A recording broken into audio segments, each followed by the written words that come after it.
children, welcome to Euclid Learning.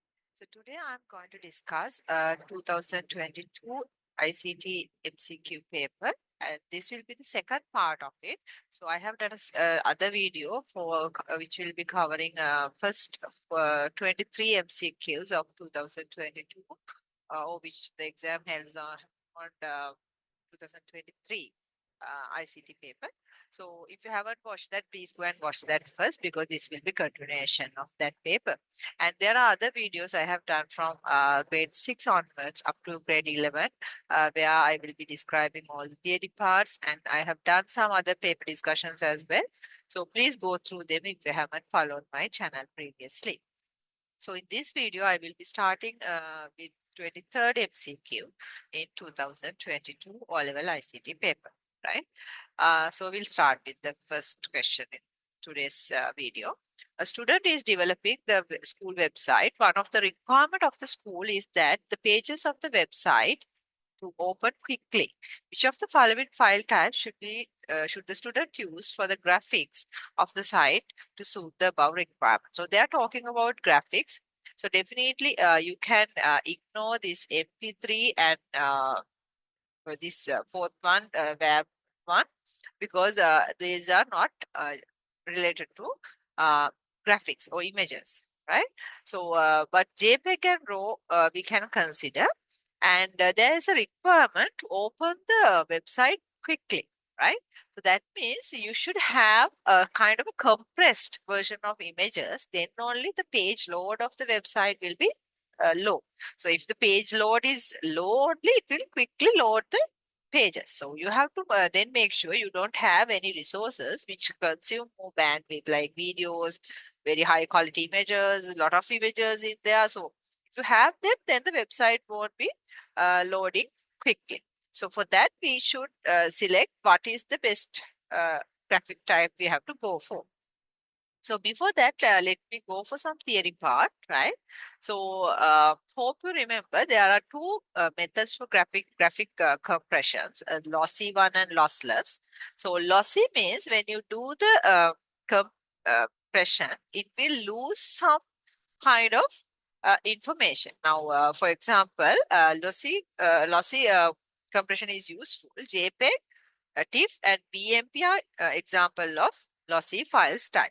So what happen is when you open these jigs, it is not the original form because it has lost some data, but it is very faster, and it is when it comes to saving, opening the files and downloading files, then it's very easy and faster, right? So therefore, these lossy compressions are important in this scenario, especially because they wanted to have the page loading quickly. But the other format is the compression where you preserve your original quality. So that means your original quality will be not lost, right? So that is lossless. But problem here is it is taking much time to load because the quality is high. So file formats are a GIF, a PNG, and RAW, right? Um, yeah. So hopefully, in this answer, we have to go with the lossy compressions, right? So therefore, the answer would be we have to go with JPEG, right? Next one, 24th one. A raster image of resolution 2400 into 3000 uses 24 bits to keep the information of each pixel. What is the maximum number of colors that the image can use? So here that they have confused you. They have given you the resolution and they have given 24 bits to keep for each pixel, right? So they have given two information and asking how much number of colors you can go for with this image. So here we'll, even though resolution is actually not relevant for this question, we'll discuss what is resolution so you will have some idea. So discuss the resolution part of it, right? So pixel are used to measure the physical dimension of a digital graphic, right? So you can see in this graphic there is 175 pixels here and 250 pixels here. So when it comes to resolution, you have to consider the width and the height. and then it will be 250 into, but here there is a mistake, it should be 175, right? Because it's width into height. So if you do the calculation, you will get the resolution of the image. And if the resolution is high, that means you are using a lot of more pixels into your image. That means your quality of the image is definitely high.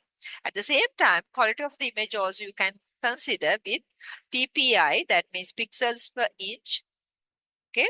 Or you can go for dots per inch, right? Or you can, there's another one where there is something called PPP. So we'll see what it is, right? So usually in a pixel, you can keep colors in it, right? So if you have a bit representing two colors, that means you can go for two colors, 0 and 1, right?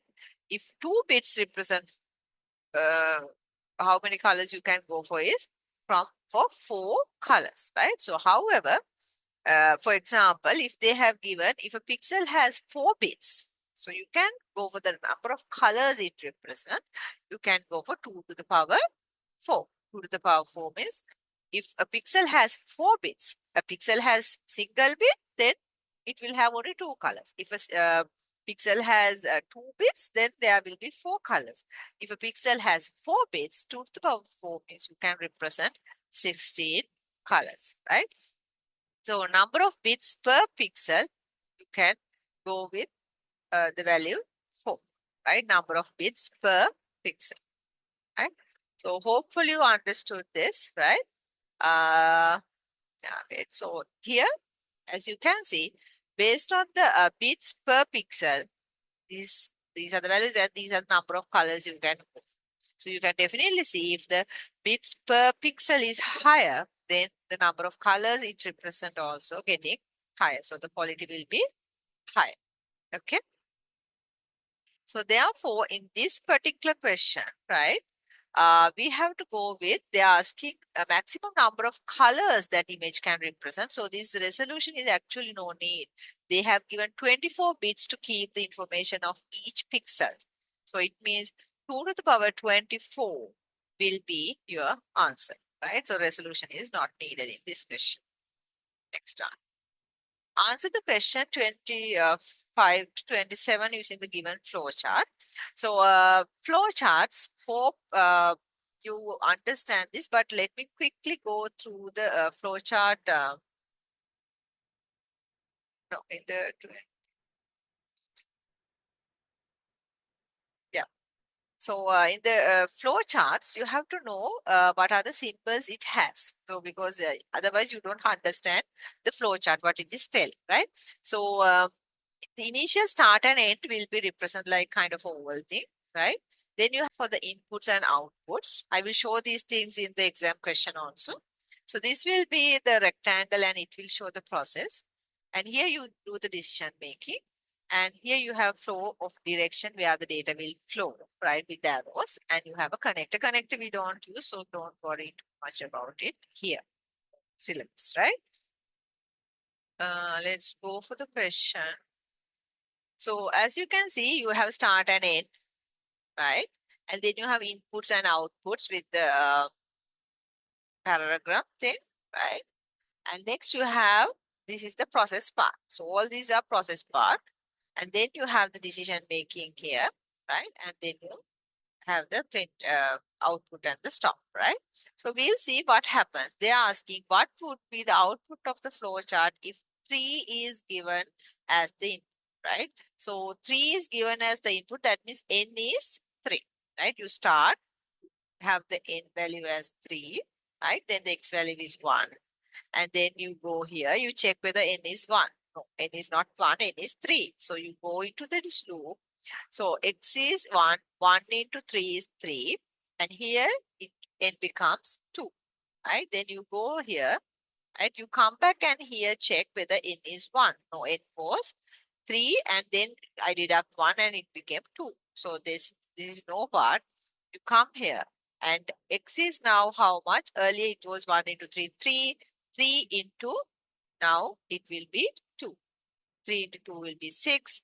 So here it will become 1 and you come back here. yes, n is 1 now, you stop here, print x and get the value, right? So that means in the 25th one, your answer will be the 6 because your x value was 6. So let me show the workings, right? You cannot do it like that. You have to go a chart like this. So initially your x was 1, your n was given as the input 3.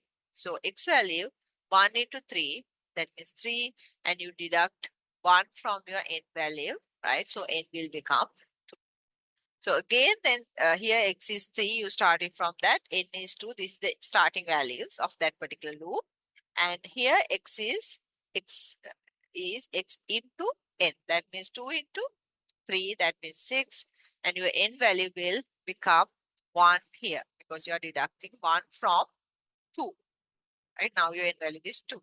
So here n become 1. So the condition in our question was n is whether n is equal to 1. So they as it's become true, yes.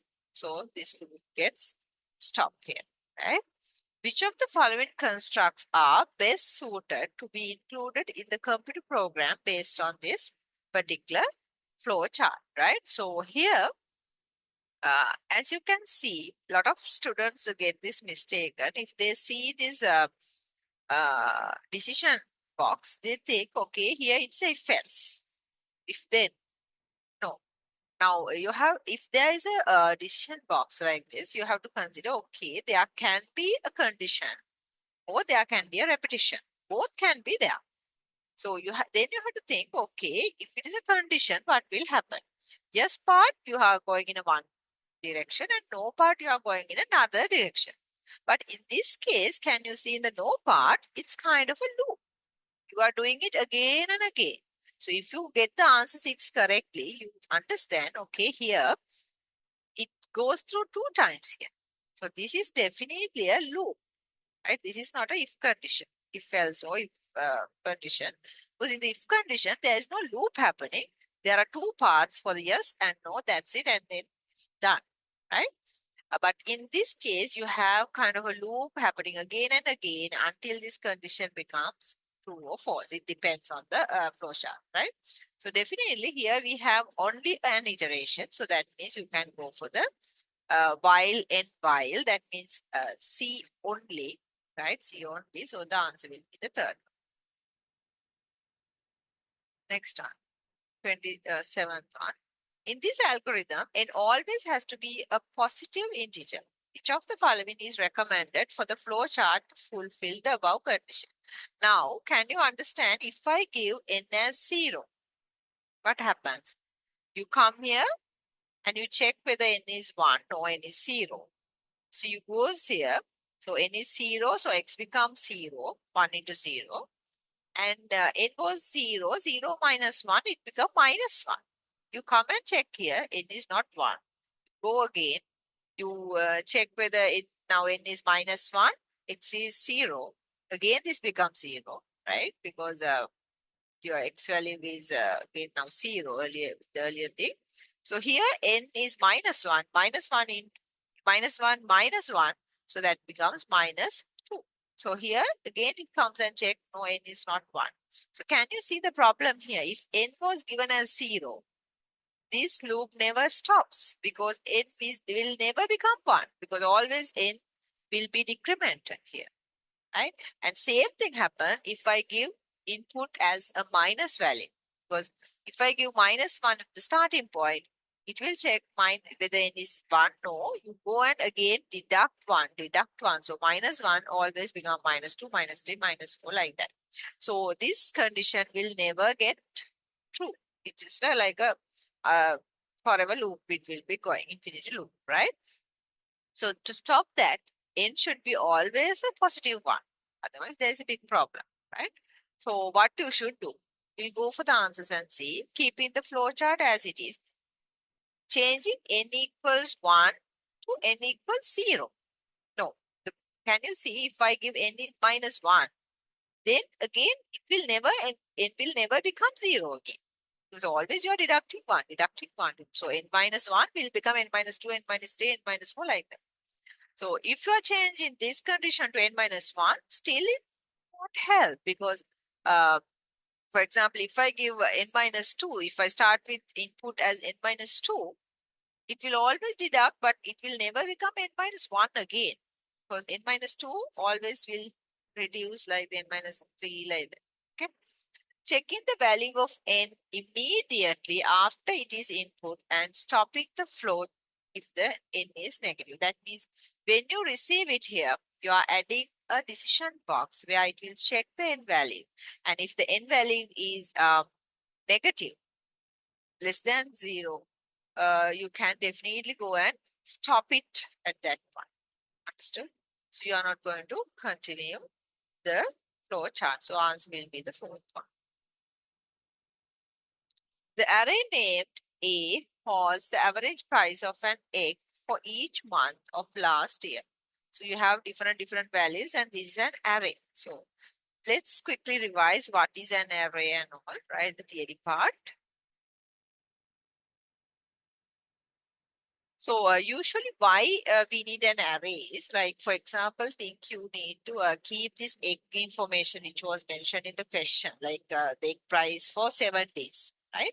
So if you don't have this array concept, what will happen is you have to have like 7 variables to keep those array egg prices, right? So because of arrays, you can have one variable, like for example, price of eggs, so that will be your array name. And then you can have 7 placeholders kind of thing like this to keep uh, those prices. So rather than having 7 variables separately, now you can have one single variable which will keep all the data items of the same type in the same type it should be, right? And it should be in the memory, and you can use single variable identifier to identify this particular array, right? So with one single name, you can get all the data based on the index you are having, right?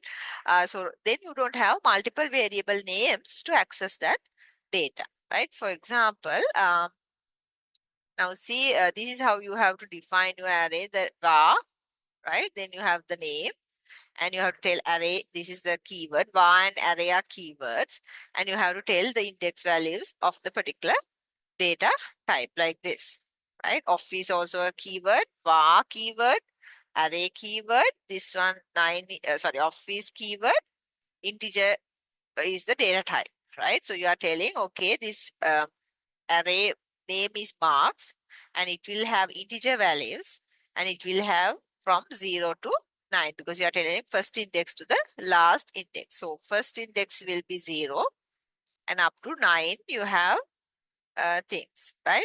So it will be, the length of the array will be 10, because you are starting the index as 0, right? So you have to remember, you start with 0, 0, 1, 2, 3, 4 like that. Okay. So in here, you can see M. This is the way you are writing. M is the array name, and then you are writing the index name, right? So this is the first element, and this will be 0th index. This is the second element. This will be index of 1, like that. So we'll go for the question and see. Question was not very hard one, as I remember. Which array element contains the highest average price? So highest average price is 70. Can you see? So I told you the you have to start with 0, 0, 1, 2, 3, 4. So A 4. So this is the array name, and this will be the index. So your answer will be the second one, right? Okay, next one, 29th one, right? What will be the output if the following Pascal code is executed? So you have a program, there's a method, you take input and outputs, right? And you have a count variable, which is an integer. So you begin, there's a for loop. So you have the count 1 to 4 you are doing, right? And you are printing your count. So you first come here, your count is 1, you are printing 1. You goes here, there's a loop. Now it's a for loop, so it will automatically do the increment. You don't need to have this count plus 1 thing here, because it will automatically do that. So then 2, you print 2. You go for 3, print 3. You go for 4, you print it. But this for loop has to stop after that, 1 to 4. So that means your output will become 1, 2, 3, 4. Okay, it's not very hard thing, it's very straightforward thing. Okay. 30th one, actually this question was wrong. So they have given all for this. So you have a free mark in this paper. But we'll see what really happened and do you understand what's the problem and all, right? Because I don't think in the exam all the questions can be wrong. If you don't get the answer, you will think like that. Don't do like that. Uh, can be there can be mistakes there, so you will get the marks. So don't worry. But you have to understand what's the problem and continue, right? The following pseudocode is to find the sum of the numbers from 1 to 10. 1 to 10, you have to do the addition. Sum is addition, right? What is a suitable replacement for label A, right?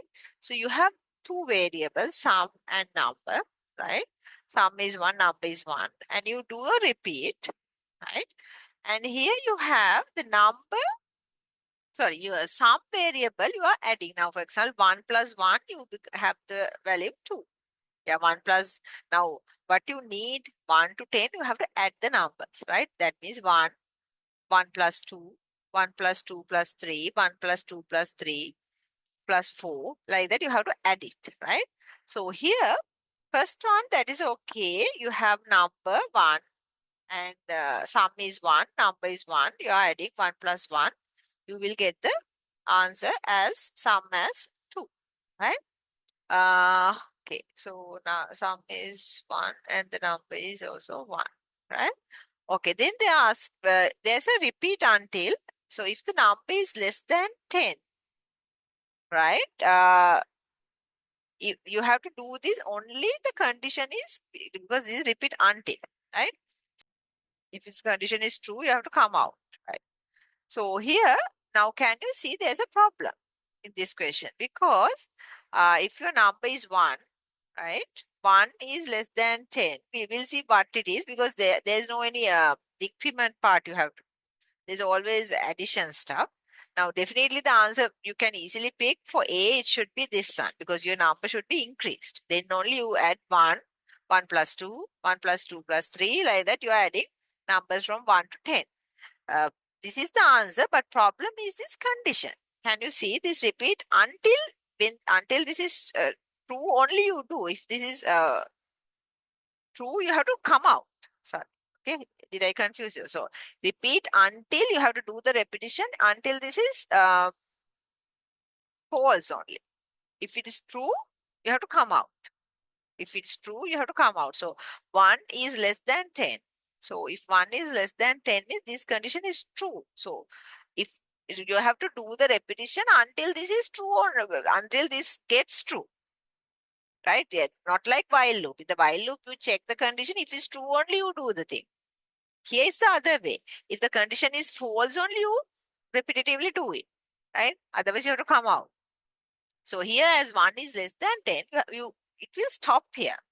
So this pseudocode is wrong. That is why they have given all for this. Other understood. Now let me show the working some thing here.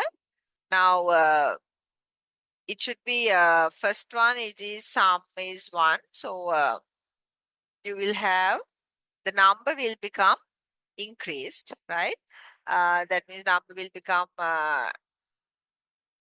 2 because in our new addition it will become 1, number will become 1 plus 1, right? So that become 2 and 1 plus 2 only you are getting sum because 1 plus 1 is not the thing. You have to go 1, 1 plus 2, 1 plus 2 plus 3, 1 plus 2 plus 3 plus 4, like that you have to do.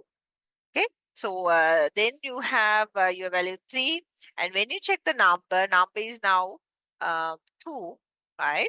2 is less than 10, so you have to stop it here. So the correct pseudocode is actually this way. You have to have, because until this number gets up to 10, you have to do this addition, right? So this is the way you have to change it in the correct format, right? So this is some additional thing. If you are interested, you can go and study, right? Okay, we'll go for the next question. 31. Consider the following pseudocode. How many times will star be printed according to this, right? So you have a p value, p as 0, right? And it's a while loop. So until this condition is true, this will happen, right? So p is less than 6, yeah, 0 is less than 6. You print x, okay? I'm printing x, right?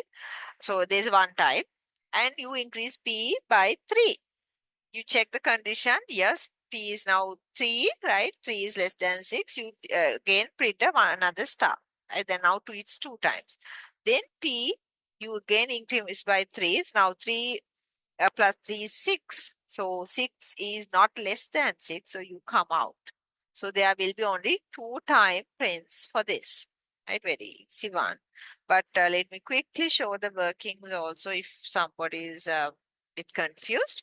So you have to do the p values like this, right? To start from 0 and it become 3 because here 0 plus 3, then 3 plus 3, 6. So output will become display star, display star, display star. But in this case, P is 6. So this while loop ends. Okay, we'll go for the next one. 32nd one. Consider the following pseudocode fragment, right? If weakness is less than 40, if character is greater than 70, the sustainability will be good. End if, right? And there are two end ifs. Which of the following is true? Now, if weakness is less than 40, is sustainability good? No. You have two conditions to check. And these two conditions should be and thing. That means actually this will be the answer. It's a very easy one if you know the logics, right? So if weakness is less than 40 and if this condition also true, that means character is greater than 70, then the sustainability is good. Not a O condition, it should be an, right? Because it's a nested if you have, right? This condition true, you come here. This condition true, you come here, right? Okay, next time. 33, right? Okay, we'll see the statements. The a machine language code consists of zeros and ones. Yes, machine code means zeros and one, right? A Pascal program is easier to understand than its machine code equivalent. Yes, because machine language is 1 0 0 0 1 1 0 1 like that. Right? So it is not very easy to understand for humans. For machine, it can work with it, right? But Pascal program is a high level language where you have English like terms and it's easy, like it's readable, right? So this is also correct because a Pascal program is easier to understand with compared to a uh, the machine language. A Pascal code needs to be compiled to convert into its equivalent machine language code. Yes, you cannot directly ask the machine to work with high level language because you have to compile it and you have to move it to machine language. Then only it can work. So all three sentences are correct here, right? 34. Which of the following lists the selected activities of the system development life cycle in the correct order? So this is directly theory part, right? But let me quickly show the theories, right? Uh, yeah. System development life cycle. This has the following steps, right? So you have identification of requirement. You are identifying the requirements. Let me see whether I have included. No, right? So I haven't included the details, but you have to understand what you are going to develop, right? You have like observation, questionnaires, like different methods to identify the requirements of the system. And then you design. So do you design, identify what are the components I'm going to have, what are the UI I am going to have, what are the uh, colors or themes you are going to have. So you have to design your system. Then only you do the real coding. This is the implementation part where you really code using some kind of a high level program and develop the system, right? After you develop the system, you have to do the testing, right? Testing can be unit testing or kind of a integration testing or a systems testing, right? Acceptance testing. So you have to do the testing, and debugging means you identify the bugs and fixing those bugs issues, right? Then only you do the deployment. You go and put it into the production, into the real environment where the users are going to use it. So deployment methods also. So there are a few methods you have, like whether you are going to parallelly do it or you directly go and deploy the system directly into the users like that. So there are different deployment methods also. Final thing will be the maintenance where the user will really use the system. So you can upgrade the system, you can fix the bugs, you can add new features. So that is comes under maintenance, right?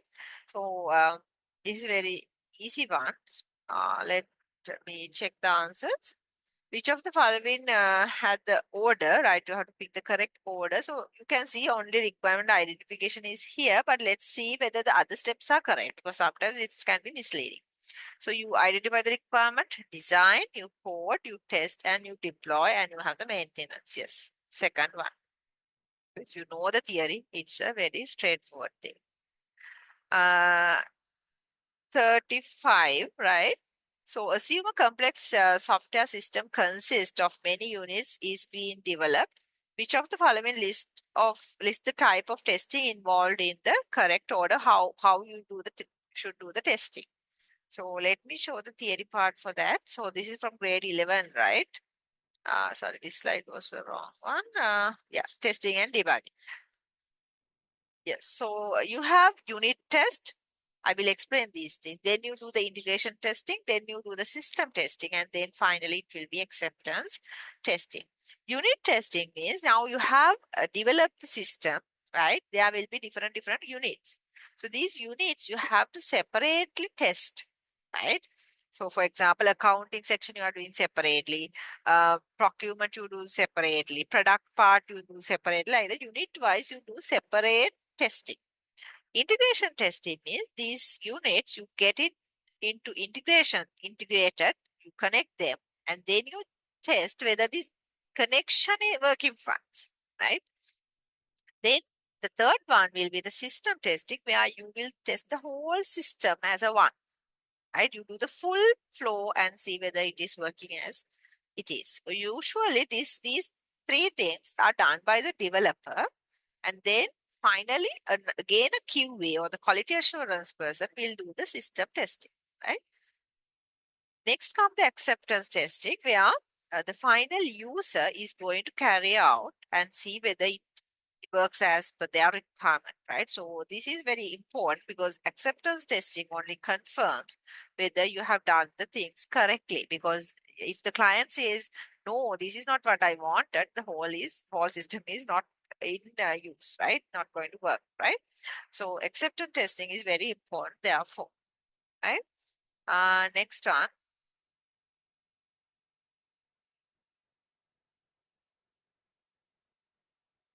we'll see the answer. So you have to start with unit test, integration testing. No, acceptance testing happens last. Answer will be the fourth one, unit test, integrated, system test, and then the final user will do the acceptance testing, right? So these things are really easy if you know the stuff, right? Nothing to think and worry, right? Which of the following is a correct example of an IP address? So let me show some theory parts related to the IP address. So what is an IP address? So IP address basically used to identify individual computer in a network, right? So uniquely you can identify particular computers in the network using the IP address. So IP address will have four values. So you have to remember the format, right? It has four values separated with a decimal point, right? And these values, each value cannot be more than 255. So the valid values cannot have negatives, right? So the valid range for these numbers will be 0 to 255. So this is called dotted decimal notation, right? So basically, in this question, now they're asking whether the IP addresses are valid or not. So you have to check whether there are four numbers, separated with decimal points, and each number should be in between 0 to 155. So third one, it has only 3 wrong. This seems okay. We'll see. This one has more than, this has 300. No, it should be with the range of 0 to 255. So your answer will be this. Which of the following does the translation of domain names to IP addresses? So DNS server is the answer, but let me show you what happens here. So I have included this domain name concept here. Not very relevant, yeah, but this part. So this full URL, right? So this part is the important one. So usually what happens is humans are very easy to remember names, but computer wise, it will be numbers would be easier. So if we are asked to remember the google.com or the IP address kind of thing, what would be easy for us? The URL will be easy to use. So therefore, they have introduced, okay, you enter the URL into the browser, right? Then there should be a translation happen to the IP address, because IP address will identify the relevant Google server in the internet. So this conversion is basically done by the DNS or the domain name system, right? So for example, now they have given the Yahoo, www.yahoo.com is easier to type and remember. So we type it, then the request will be sent to the DNS server. It will get the correct mapping IP address. So this is the IP address of Yahoo, just an example. And then it will be converting it and going to the relevant uh, machine, right? So user opens the browser, enter the URL. DNS server will do the resolver. Then the browser has the IP address. Then the commands will be sent for that particular IP address and get the resources.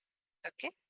So this particular question, it will be DNS server, right? 38th one. Which of the following is not essential for an officer in Sri Lanka to join a video conference involving officers in USA and Japan? So a lot of people are now into video conferencing because of Corona. Guys, it is very convenient and very known thing, because especially with the Corona, you had online classes and everything. So that is video conferencing, nothing new here, right? So 38 one, they're asking whether you need a computer with a or laptop with a camera, microphone, and speaker. Yes, for video conferencing you need those, and you should have internet connected. Yes. Video conferencing software, that means like Zoom or something like that, Teams, something like that. You need that USB drive. Do you need a pen drive for that? No. So that is not essential, they are asking. So don't get wrong answers. Some students are very uh, upset and do get the first answer as they are telling it's essential stuff. No, they're asking not essentials. So it will be the USB drive. 39th one, right? Raja wants to send a job application email with his resume as an attachment to abccompany@gmail.com. Which of the following options in the email application should Raja use for the attachment? So to means to whom you are sending. Subject will tell what you are going to tell. And this is a kind of a emoji. And this will be the attachment. So 39, this will be the attachment. Third one, right? The last one, which of the following HTML statements has incorrect syntax? So you have to find out what is incorrect here, right? We'll go and see. First one, you have a anchor tag, seems okay. Second one, it's a heading tag. You have a H2 center and the font type and the colors, so no worries. Third one, image, and you have just a URL. No, you cannot do like that. You have to have the attribute source, SRC, right? So this will be the answer, because they are asking the incorrect syntax. Last one also seems correct because it's a paragraph, no words. Okay. Yeah, so that's the end of 2022 O-level ICT paper, which held on 2023, right? So we have completed all 40 MCQs discussed. So hope this will helpful, right? If you do like 10 papers like this with me, definitely you are going to get more than 35 for your first paper. I can guarantee you that. So that means you can get the S directly from kind of your first paper itself. You don't have to definitely worry in the second paper much then, right? So therefore, please go through my all the videos of paper discussions. At least for the first papers, go and do it with us. So then you can definitely improve. So if you haven't subscribed my channel, please do subscribe and please share these videos with your friends because it's a kind of a shared thing you have to do, right? Get all your friends, get a for IT, like that. So then we will be having better results as well. So, and please add comments if you get something, if you get good marks, or if anything I want to improve from my side, please add them. Yeah, thank you very much.